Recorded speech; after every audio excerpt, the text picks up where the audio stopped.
Acredite em mim, você pode fazer menos coisas. E não só pode, como deve. E não só deve, como isso vai te fazer atingir mais e melhores resultados. E tudo isso a Kate Northrup mostra aqui nesse livro, Do Less. Faça menos coisas. E não é um livro para pessoas que são preguiçosas e que querem só uma desculpa para a sua própria preguiça e desejo de fazer menos coisas.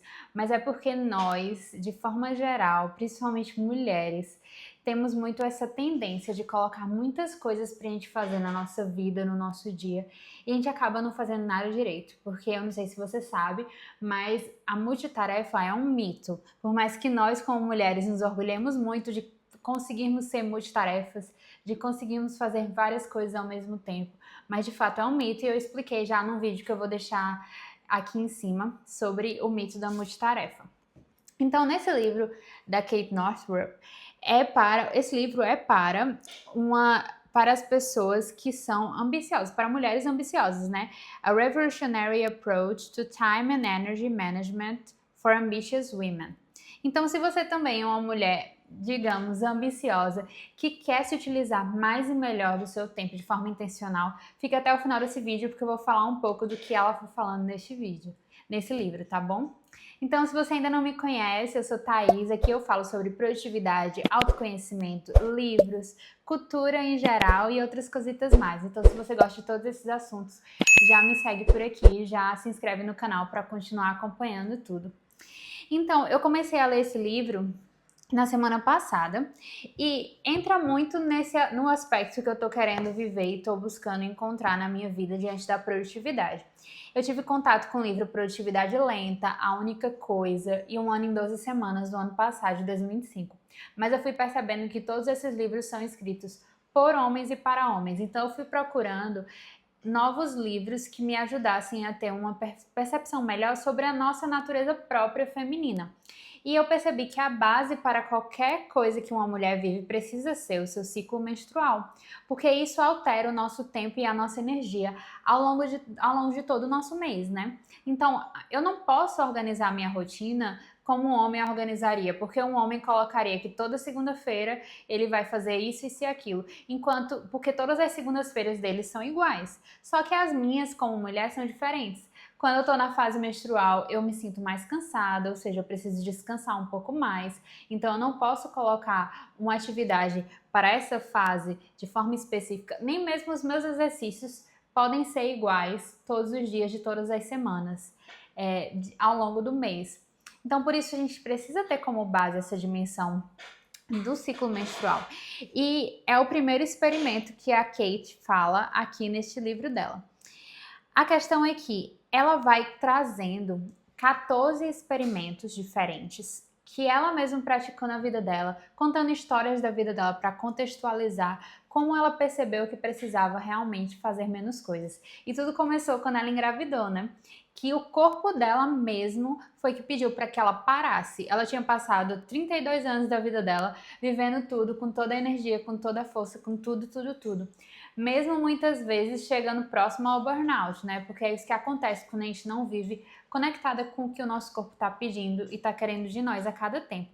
Mas aí, quando ela engravidou, foi uma baixa de energia intensa, ela fala aqui no livro, e que ela realmente precisou parar.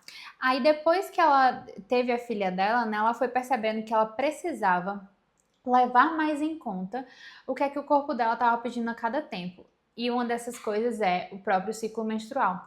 Porque nosso ciclo menstrual é o que organiza todos os nossos hormônios ao longo do mês, digamos. Então, vamos ter momentos do mês que vai ter uma queda hormonal normal, que é exatamente na época em que a gente está indo da fase lútea para a fase menstrual. Na fase menstrual, nossos hormônios estão totalmente baixos, aí eles vão começando a subir ali quando vai terminando a nossa fase menstrual.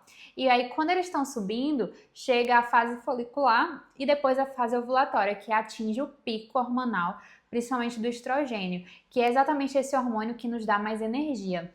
Então, assim, a gente precisa saber o que é que está acontecendo com o nosso corpo para poder viver de acordo com isso e organizar nossas tarefas, nossas atividades ao longo do mês, de acordo também com o que está acontecendo com o nosso corpo. Porque o nosso corpo é o nosso instrumento de trabalho, é como a gente pode fazer as coisas, né? Então, se a gente quer fazer muitas coisas numa época que o nosso corpo está pedindo para que a gente descanse mais, alguma coisa vai dar errado, né? Então, dentro desses 14 experimentos, eu fui criando, né? Eu fui, na verdade, trazendo os ensinamentos dela em cada um desses experimentos e produzindo, escrevendo textos diários que eu comecei a soltar nessa semana, né, no meu Substack. Aí eu vou deixar aqui embaixo também o link. A gente já tá, no dia de hoje que eu tô gravando, a gente já soltou o terceiro, foi o quarto texto. Então, são 14 experimentos ao todo. No primeiro texto, eu faço uma introdução geral, assim como eu estou fazendo agora no começo desse vídeo, e ao longo dos outros 14 textos, cada texto eu falo de um experimento específico dela. Algumas coisas eu vou trazer do livro, outras coisas eu vou trazer da minha própria experiência, da minha própria história. Mas aí no vídeo de hoje a gente vai falar dos 4 primeiros experimentos que ela foi colocando. O primeiro deles eu já falei para vocês, que rastreie o seu ciclo menstrual, né? Mostrando a importância de você, de fato, viver de acordo com o que o seu corpo está pedindo. Depois, é uma realidade, o segundo experimento é uma realidade um pouco mais de autoconhecimento, que eu amo. Porque eu acredito que, de fato, a gente só consegue viver uma vida que vale a pena ser vivida quando a gente sabe o que, de fato, é o mais importante pra gente. Então, o experimento número 2 é descubra o que realmente importa pra você.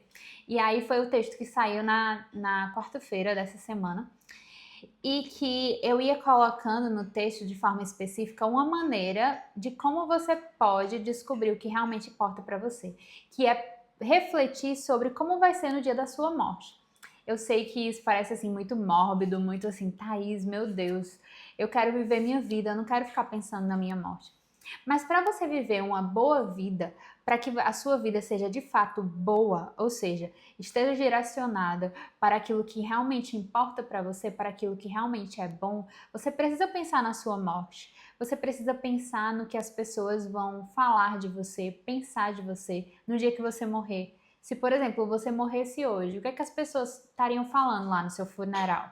Tá aí, porque todo mundo fala do morto, né? Todo mundo vai lembrando, é porque a gente viveu aquilo e não sei o quê. O que é que as pessoas estariam falando de fato de você, de forma verdadeira? Às vezes muitas vezes em funeral, todo mundo vira santo, né? Mas o que é que você queria que as pessoas não só falassem, mas realmente soubessem de como você é? Então, é preciso descobrir quem você quer ser quando você morrer, para que você consiga viver a sua vida em vista de na sua morte você ter conseguido conquistar tudo aquilo. Então, é uma reflexão bem legal que eu coloco lá no texto, com algumas perguntas práticas para você ir vivendo este caminho, né? Este caminho de autodescoberta, de autoconhecimento, diante daquilo de quem você quer ser, simplesmente isso. E aí você vai viver a sua vida para poder se tornar aquela pessoa que você quer ser. Porque na nossa vida existe o eu ideal e o eu real. O eu real é quem eu sou hoje. O eu ideal é quem eu quero me tornar. E todos os nossos dias são essas páginas em branco que a gente fala, né? Essas oportunidades de se tornar quem nós queremos ser. Então dá uma olhada lá no texto para você também descobrir quem você quer ser, se você nunca viveu essa experiência dessa reflexão. E aí você vai se aprofundando nisso e buscando viver de acordo com quem você quer ser. O terceiro experimento ouça o seu corpo. Então, a gente primeiro falou do rastreamento do ciclo menstrual, depois a gente fala de quem nós queremos ser, o que é mais importante pra gente, depois escute o seu corpo. Rastrear o ciclo já é uma forma da gente escutar o nosso próprio corpo, né? Porque o nosso ciclo mostra o que está acontecendo no nosso corpo. Mas além do rastreamento do ciclo, a gente tem que perceber como é que está a nossa energia naquele dia. O que é que o nosso corpo está dizendo diante das atividades que a gente faz, das nossas decisões. A gente muitas vezes não escuta o nosso corpo para tomar decisões. A gente já está muito cansada naquele dia, mas a gente diz, não, eu ainda preciso trabalhar um pouco mais, eu ainda preciso fazer um pouco mais, eu ainda preciso me gastar um pouco mais, porque eu preciso terminar isso aqui que eu comecei. Mas o nosso corpo já está exausto e a gente continua indo, continua indo, continua indo. Então, escutar o nosso corpo é mais simples do que parece, porque às vezes a gente acha que se eu não continuar fazendo, eu vou estar sendo preguiçosa, eu vou estar procrastinando. Eu já passei o dia inteiro e eu senti como se o meu dia não tivesse valido a pena, porque eu não fiz tudo o que eu gostaria de fazer. Mas como o seu corpo está se sentindo naquele momento? Será que ele não está pedindo para parar, para descansar? Existe um momento certo para cada coisa. Então, se você realmente acha que você está passando o seu dia inteiro e não está conseguindo produzir o que você gostaria, são outras coisas que precisam mudar. E não no final do seu dia você continuar produzindo, continuar fazendo, porque você não sentiu que rendeu tanto quanto gostaria. Ao longo desse livro inteiro, ela vai dando vários movimentos e várias maneiras, né, os próprios experimentos, de que você ajuste e organize o seu dia de maneira que você consiga, ao longo do seu dia, fazer o máximo que você conseguir, o máximo assim, fazer menos coisas, mas de forma mais produtiva em si, né? De forma mais intencional e mais dedicada, para que no fim do seu dia você consiga descansar tranquila, em paz, sabendo que você viveu o que você precisava viver naquele dia, sabe? E eu acho que é o melhor sentimento que qualquer mulher consegue viver é chegar ao final do seu dia e dizer: deixai agora a vossa serva ir em paz, né? Agora eu posso descansar, porque eu vivi bem o meu dia. Eu vivi o meu dia de forma intencional. Eu fiz aquilo que eu precisava fazer, né? Aquela frase que ficou bem famosinha, assim, né? Faz o que deves e está no que fazes. Eu senti que eu fiz o que eu deveria e que eu estava no que eu fazia. Essa dimensão da presença que é muito importante, que a gente vai falar nos próximos vídeos, né? E por último, o último experimento que eu vou falar, que é o quarto experimento neste livro dela, da Kate Northrup, Do Less, Faça Menos Coisas, é cheque os seus sinais vitais. Quando a gente passa mal e vai para o hospital, precisa ir para o hospital, o médico, a primeira coisa que ele faz, né, na verdade, aquela enfermeira ali na triagem, checa os nossos sinais vitais, vê, olha o pulso, olha o nosso coração, olha tudo que são os sinais vitais para saber se nós estamos bem. Em alguns momentos, checa até a nossa temperatura e a nossa respiração. Acontecia muito essa questão de checar a respiração na época lá da pandemia, né? Que era uma das coisas principais para checar diante dos sinais vitais também, juntamente com o pulso e com o coração. Mas a gente sabe que isso acontece com o nosso corpo, mas às vezes a gente não consegue checar os sinais vitais do nosso trabalho, dos nossos afazeres, daquilo que a gente precisa fazer. Quais são as coisas mais importantes que eu preciso fazer ao longo do meu dia? Não só quais são, mas qual é a coisa mais importante? Qual é a única coisa que, se eu fizesse, tornaria todo o resto mais fácil ou até mesmo desnecessário? Essa é a pergunta base do livro A Única Coisa, que foi o primeiro livro que eu li dentro desse contexto de produtividade lenta. Eu li em março de 2025 esse livro, mas só mais para o fim do ano é que eu consegui começar a aplicar os ensinamentos que estão nesse livro. Então, eu sei que você vai assistir aqui esse vídeo e talvez você diga: não, tá, tudo isso é muito bonito, mas eu não tenho como aplicar isso na minha vida de fato. É uma coisa irreal para mim, porque eu tenho isso e aquilo para fazer. Se eu não fizer essas coisas, as pessoas que dependem de mim não vão dar conta, não vai dar certo, não vão conseguir.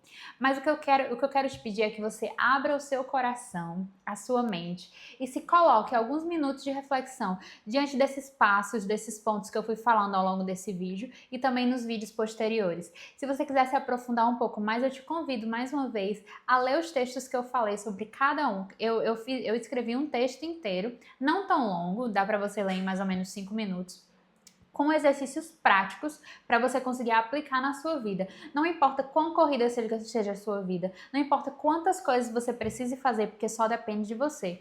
Você pode parar 5 minutos para refletir se realmente tudo depende de você mesmo ou se você realmente só quer tomar tudo para si, como a maioria das mulheres fazem, né? E acabam tendo vários tipos de doença psicossomáticas, até mesmo mentais, como burnout da vida, ansiedade, depressão, também devido a isso. Nem tudo, de fato, depende somente de você.